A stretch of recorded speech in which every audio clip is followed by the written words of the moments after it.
ರವಿಕುಮಾರ್ನ ಟೀಕಿಸೋ ಬರದಲ್ಲಿ ಶಿವರಾಜ್ ತಂಗಡಗಿ ಎಡವಟ್ಟೊಂದನ್ನು ಮಾಡಿಕೊಂಡಿದ್ದಾರೆ.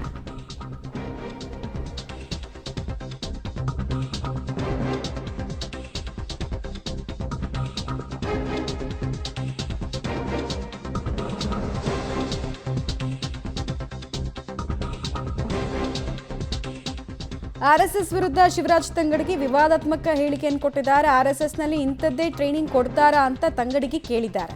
ರವಿಕುಮಾರ್, ಸಿಟಿ ರವಿ ಇವರೆಲ್ಲ ಆರ್ಎಸ್ಎಸ್ನ ಟ್ರೈನರ್ಸು, ಇವರೇ ಬಾಯಿಗೆ ಬಂದಂತೆ ಮಾತಾಡ್ತಾರೆ.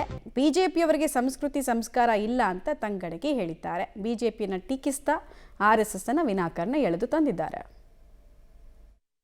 ರವಿಕುಮಾರ್ ಅವ್ರಿಗೆ ಬಿಜೆಪಿಯವರಿಗೆ ಸಂಸ್ಕಾರ ಸಂಸ್ಕೃತಿನೇ ಇಲ್ಲ. RSS ಒಳಗ ಇದನ್ನೇ ಹೇಳ್ಯಾರ ಏನೋ ಅವ್ರಿಗೆ, ಇಂಥದನ್ನ ಮಾತಾಡಂತ ಹೇಳ್ಯಾರ. ಮತ್ತೆ ಮಾತು ತೆಗೆದ್ರೆ ನಮ್ಮ ಬಿಜೆಪಿ ಅವ್ರಿಗೆ ನಮ್ಮ ಸಂಸ್ಕಾರ ಸಂಸ್ಕೃತಿ ಅಂತ ಹೇಳ್ತಾರೆ. ಏನು ಸಂಸ್ಕಾರ ಸಂಸ್ಕೃತಿ ಐತಿ?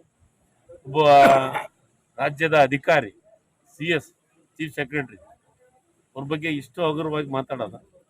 ಯಾವುದೇ ಅಧಿಕಾರಿ ಇರಲಿ, ಈ ರೀತಿ ಅಧಿಕಾರಿಗಳ ಜೊತೆಗೆ ಮಾತಾಡ್ಬೇಕಾಗಿತ್ತು ಅಂದ್ರೆ ಹೆಣ್ಮಕ್ಳ ಜೊತೆಗೆ ಮಾತಾಡ್ಬೇಕಾಗಿತ್ತು. ಸ್ವಲ್ಪ ವಿಚಾರ ಮಾಡಿ ಮಾತಾಡ್ಬೇಕು. ಅದಕ್ಕೆ ನನಗನ ಅನ್ಸಕತ್ತೈತೆ ಆವಾಗ ಇಂಥವೆಲ್ಲ ಟ್ರೈನಿಂಗ್ ಕೊಡ್ತಾರ ಅಂತ ನನಗೆ ಡೌಟ್ ಐತಿ.